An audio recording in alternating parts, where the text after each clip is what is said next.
I have a son in his 20s, and this is a bar that he dropped on me, and it crushed me, but I needed that. He said, if you really loved me the way that you said you loved me, you would have taught me how to survive in the situations that you were afraid of killing me instead of protecting me and not teaching me how to protect myself.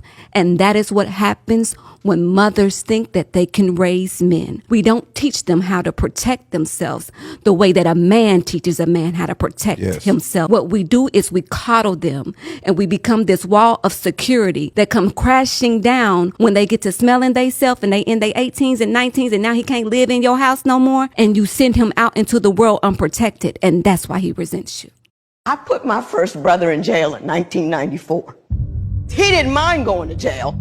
He would say, Judge, why are you bothering me? I can go to jail. Just go ahead and do it. I don't want to deal with your probation conditions and your anger management, and I'm not going to talk to the guy that I hit and resolve it so I can not go to jail. I'll just do the year.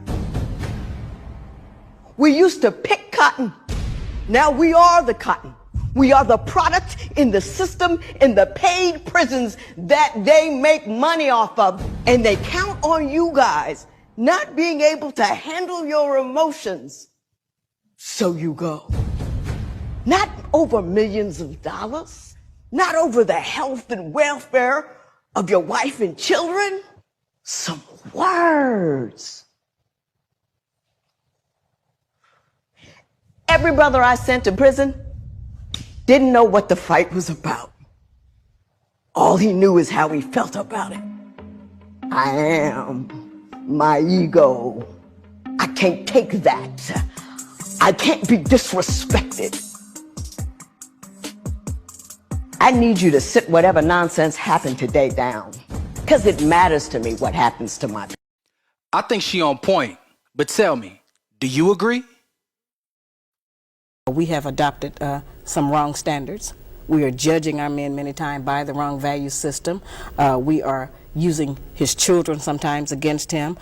We have been told that the only benefit that a black man provides in a home is money, and if he does not give us money to take care of those kinds of financial provisions, that he has no value. And what my research has proven to me is that a black man, any man in any home, provides much more than financial support. The man provides guidance, instruction, discipline for the children, which we sorely need in our black homes. He provides gratification, fulfillment, protection. I mean, there's so many other values, and these values are the ones that are missing in our children today, which is why many black children are in the street, out of control themselves, disrespectful, don't have any regard for anyone. And most of us are scared of them, and everybody else is, because nobody has a way into them to try to gain any control over them. So I maintain that a return to traditional family values, certain clearly defined gender responsibilities for black men and black women in running a home and a relationship will help us to produce a better child. And if we produce a better child, certainly we'll have a better future and a better nation. Unfortunately, as I say, since money has been used as the measure, many times if a black man does not have money to give us, we won't even let him see his children. We won't let him spend any time with it, because he does not give us whatever the child support is. And I'm not saying that we don't need money to raise a child, but I try to explain to black women that raising a child consists of much more than feeding, clothing, and sheltering it. That's maintaining one. To raise one, you need a return of the parental coalition of the father and the mother to put the proper values into the child. Many of our boys, when we raise them alone, they grow up with the female emotional mechanism. They are suspicious, they are doubtful, they're disrespectful of womanhood, they're bitchy, they can't make a decision. And many of our girls who grow up in a home where there's no man present, they go out into the world and try to mate. They don't have any idea how to live with a man day to day, how to prepare a proper meal, how to be a mother, how to just be in love in the home. Most of what our people and our children especially have learned about how you have a relationship, they learned off of television.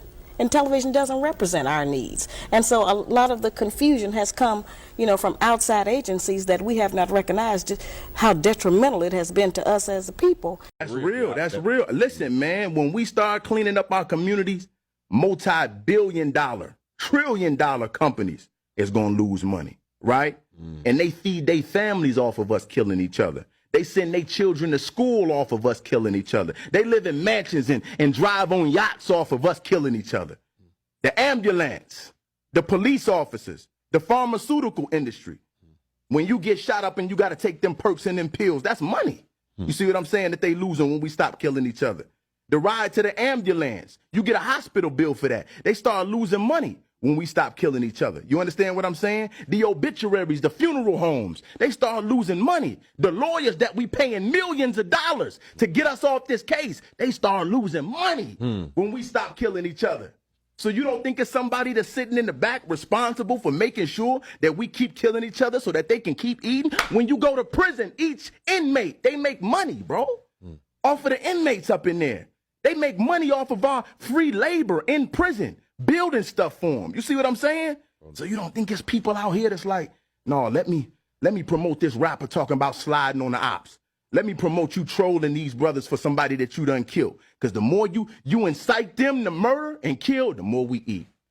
Only 1 out of 4 blacks in America have a mom and a dad around. You know how magicians get you to look up here so you don't realize that this has been in your face the whole time? Focus on the black community, that way we don't have to talk about the problems in the white community. You're worried about raindrops, I'm worried about the flood. 75% of white-collar crime in 2022 was committed by white people. 75%. White household income is roughly $80,000 a year. Black household income is roughly $53,000 a year. I know you like a good per capita number, so 41 out of every 1,000 white people have a schmopioid addiction issue. 18 out of every 1,000 black people. That's more than double. Mental health issues. 22 out of every 100 white. 17 out of every 100 black. This one's a doozy, hold on. The self-unaliving rate is 15.7 per 100,000 white, or 7.5 per 100,000 black. Double and then some white people. Thought everything was good for us and we got all the good things. Why are we doing that to ourselves? And why aren't we talking about it? Now you also like to bring up welfare programs, you ready? SNAP or food stamps. 38.6% Caucasian. 24% black. To those white people who say, I don't use welfare, public school systems are welfare programs. Look it up. Not only is it money, but we also have a higher life expectancy. By like 4 years and 3 months. Realize we, old timers, we grew up, if you called someone Neanderthal, that was an insult. Do you realize that the most racist scientific community ever were 19th century anthropologists? They're the ones that set up the race and this, and white male humans were at the top of the evolutionary ladder, and blacks and everybody else were lower, still evolving, closer to the apes. So watch what happens. In the 1990s, now that we can do genetic tracking and things, the world found out that Europeans are between 1% and 3% Neanderthal, and Africans are 0% Neanderthal. So in the 1990s, research papers started coming out talking about how creative and imaginative the Neanderthals must have been and how they used tools. A complete facelift of the Neanderthal.